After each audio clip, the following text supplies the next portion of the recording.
चुड़ैल रहा करती थी। गांव के जंगल में गुफा थी जहाँ पर चुड़ैल ने अपना घर बना लिया था। वो अक्सर लंबी नींद सो जाया करती थी और महीने में सिर्फ 4-5 दिन के लिए ही गुफा से निकलती थी शिकार के लिए। एक दिन चुड़ैल पूरे 2 हफ्ते बाद नींद से सोकर उठती है। आहा, इस बार तो बड़ी अच्छी नींद आई। चलो अब जरा गांव में घूम लिया जाए। चलकर देखे तो क्या चल रहा है बाहर। चुड़ैल गांव में टहलने के लिए निकल जाती है। टहलते टहलते वो देखती है कि गांव में काफी सन्नाटा फैला हुआ था, जैसे मानो वहाँ कोई हो ही ना। अरे ये क्या हो रहा है? यहाँ पर तो कोई दिख ही नहीं रहा। आखिर सब कहाँ है? तभी गांव की चुड़ैल की नजर एक पेड़ पर पड़ती है। उस पेड़ पर एक दूसरी चुड़ैल थी जिसने काफी स्टाइलिश जीन्स और टॉप पहन रखे थे। अरे ये तो कौन है और मेरे गांव में क्या कर रही है? भूतों की दुनिया में मैं शीला के नाम से जानी जाती हूँ और मैं शहर से यहाँ आई हूँ। क्या शीला? बड़ा ही पटकाना नाम है। इस सभी गांव वाले कहाँ गए? सब मुझसे डरकर अपने अपने घरों में छिपे हुए हैं। शीला पेड़ पर लटके लटके अंगूर खा रही थी। अपनी बात कहने के बाद शीला अंगूर का बचा हुआ गुच्छा गांव की चुड़ैल पर फेंक देती है। आह, तेरी इतनी हिम्मत! तुम मेरे ही एरिया में मुझसे बदतमीजी कर रही है। बस बहुत हो गया, अब चल निकल यहाँ से। क्या तेरी जगह पर मैं तो पिछले 1 हफ्ते से भटक भटक कर यहाँ के लोगों को खा रही हूँ। तब तो नहीं देखी तू मुझे। अरे तो क्या हुआ? मैं तो बस अपनी गुफा में सो रही थी, तो क्या कोई भी आकर मेरी जगह ले लेगा? देखो ये सब मुझे नहीं पता, अब तो मैं यहीं रहूंगी। हाँ, मगर यहाँ पे कुछ दिक्कतें हैं। यहाँ के घरों में तो एसी भी नहीं है, मुझे तो बहुत गर्मी लगती है। ओफो, और यहाँ तो मच्छर भी बहुत है। गांव की चुड़ैल को ये सब सुनकर बड़ा गुस्सा आता है। उसे लगता है जैसे उसकी जगह कोई और ले रहा है। वो मन में सोचती है, नहीं, अगर ऐसा ही चलता रहा तो इस शहर से आई चुड़ैल की वजह से मुझे अपना गांव छोड़ना पड़ेगा। नहीं तो मुझे कुछ करना ही पड़ेगा। गांव की चुड़ैल शीला से कहती है, सुन, अगर तू अभी के अभी यहाँ से नहीं निकली तो मैं तुझे मार डालूंगी। तू और मुझे मारेगी? पर वो कैसे? मुझे तो तू काफी कमजोर लगती है और मैं एक देहाती चुड़ैल से नहीं हार सकती। ये मेरी इज्जत का सवाल है। वापस शहर जाऊंगी तो बाकी भूत चुड़ैलों को क्या मुंह दिखाऊंगी। तो ठीक है, चल फिर हो जाए एक मुकाबला। जो जीता वही इस गांव में रहेगा, यहाँ के लोगों को अपना शिकार बनाएगा और जो हारेगा वो दुम दबाकर वापस भागेगा और वो भी बिना कोई नाटक किए। ठीक है, मंजूर है। तो फिर हम एक खेल खेलेंगे जिसमें भी गांव वालों को ढूंढ ढूंढ कर सबसे पहले 3 लोगों को मार दिया वही जीतेगा। जरूर, क्यों नहीं। तो हम ये मुकाबला कब शुरू करेंगे ताकि गांव वालों को इसके बारे में पता ना चले? अरे जाकर कहीं छुप जा। ठीक है, टाटा देहाती चुड़ैल। वैसे भी तेरा इस गांव में ये आखिरी दिन होने वाला है। गांव की चुड़ैल ये सुनकर बड़बड़ाती हुई अपनी गुफा में चली जाती है। पर दोनों चुड़ैलों की बातें आकाश नाम का एक लड़का सुन रहा था। वो भी सब सुनकर डर जाता है। अरे अगर ऐसा ही चलता रहा तो फिर कल हमारे गांव के कई लोग मारे जाएंगे। ये चुड़ैल आपस में लड़ रही है और इससे नुकसान हमारा होगा। कुछ ऐसा करना होगा जिससे ये दोनों चुड़ैल इस गांव से भाग जाए।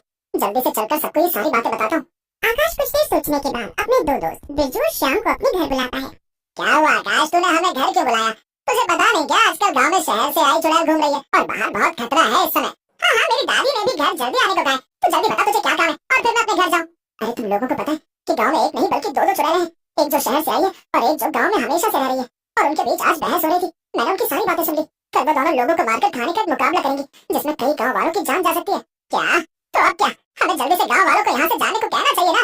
नहीं, ये कोई हल नहीं। कल तक गाँव खाली करना नामुमकिन है और सब इसके लिए तैयार भी नहीं होंगे। हमें कुछ ऐसा करना होगा जिससे लाठी भी न टूटे और सांप भी मर जाए। क्या सांप? पर हमें तो चुड़ैल को भगाना है ना। सांप बीच में कहाँ से आ गया भैया? अरे तो चुप कर श्याम, बस हमारी बात ध्यान से सुन। आकाश, श्याम और बिरजू को अपना सारा प्लान अच्छे। पर ये तो सब तो काफी खतरनाक है आकाश। बस एक गलती और हमारी जान भी जा सकती है। नहीं, मुझे तो सोचकर ही डर लग रहा है। चुप हो जा बिरजू, जैसा जैसा आकाश कहता है वैसा वैसा कर। हाँ तो बिरजू और श्याम, पूरा गाँव हमें नकारा और बेवकूफ समझता है। उन्हें हमसे कोई भी उम्मीद नहीं है। उन्हें लगता है हम लोग धरती पर बोझ है। अब सिर्फ ये दोनों चुड़ैल ही हमारी आखिरी उम्मीद है। इनकी मदद से हम पूरे गाँव में मशहूर हो सकते हैं और उन्हें ये यकीन दिला सकते हैं कि हम बेवकूफ नहीं बल्कि समझदार हैं। आकाश, क्या बात बोली तूने? मैं तेरा साथ जरूर दूंगा, भले इस सब में मेरी जान ही क्यों न चली जाए। ठीक है, फिर मैं भी तुम दोनों का साथ दूंगा। उम्मीद करता हूँ कि गाँव वाले हमारा ये बलिदान हमेशा याद रखेंगे। अगले दिन प्लान के मुताबिक आकाश बिरजू और श्याम के साथ मिलकर सुबह जल्दी ही उठकर सभी घरों के बाहर से ताले लगा देता है, जिससे सब लोग अपने अपने घरों के अंदर कैद हो जाते हैं।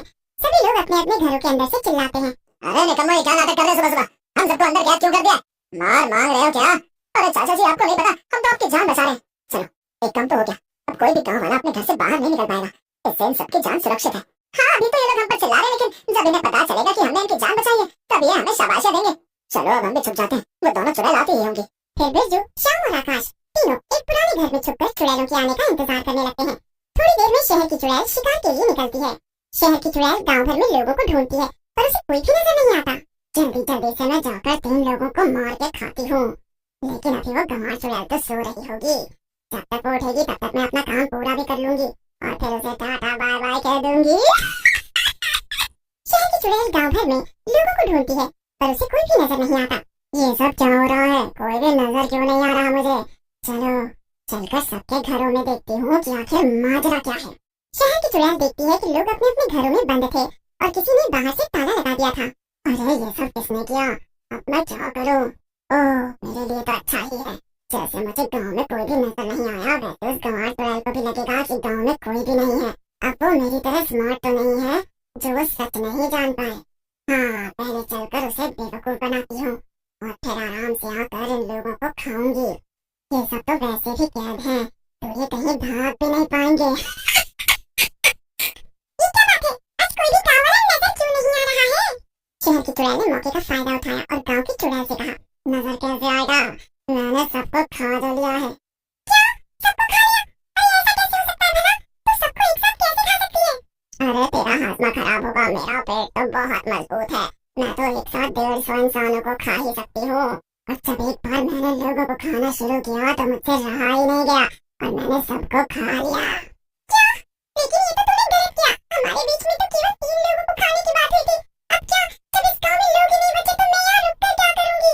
इतना कहकर गांव की चुड़ैल गांव को छोड़कर चली जाती है। पीछे से शहर से आई चुड़ैल काफी खुश होती है। आखिर ठीक है, ये गांव की गंवार चुड़ैल ही ना, इससे छुटकारा पाना कितना आसान था। इतनी जल्दी ये मेरी बातों में आ गई और मेरे जाल में फंस गई। अब चलती हूँ और चलकर मजे से गांव के एक आध लोगों को खाती हूँ। मैं तो थक गई रे बाबा। चुड़ैल वापस गांव जाती और देखती है कि सभी घरों के ताले टूटे हुए हैं और कोई भी नजर नहीं आ रहा था। अरे ये क्या हुआ, ये सब लोग अचानक से कहाँ गायब हो गए। अभी तक तो सब अपने घरों में कैद थे और बाहर से ताला भी लगा हुआ था। चुड़ैल खुद से बातें कर ही रही थी कि तभी कुछ लोग उस पर लाठी डंडों से हमला कर देते। अरे अरे अरे अरे अरे ये क्या हो रहा है, ये अचानक इतने लोग कहाँ से आ गए, अरे बाप रे बाप। हाँ हमने तुम्हारे लिए जाल बिछाया और तुम उसमें फंस भी गए। अभी तक इन लोगों को हम ही ने घरों के अंदर कैद कर रखा था ताकि तुम पहले उस चुड़ैल को हमारे रास्ते से हटा दो और फिर तुमसे तो हम अब निपट ही लेंगे। ये तो मेरे साथ बड़ा ही धोखा हो गया। मैं अच्छी बड़ी शहर में मजे से रह रही थी, यहाँ आकर मैंने बहुत बड़ी गलती कर दी। फिर सभी लोग मिलकर चुड़ैल की जमकर पिटाई करते हैं और फिर चैनल पे नहीं तो चैनल को सब्सक्राइब एवं लाइक करना नहीं भूलें।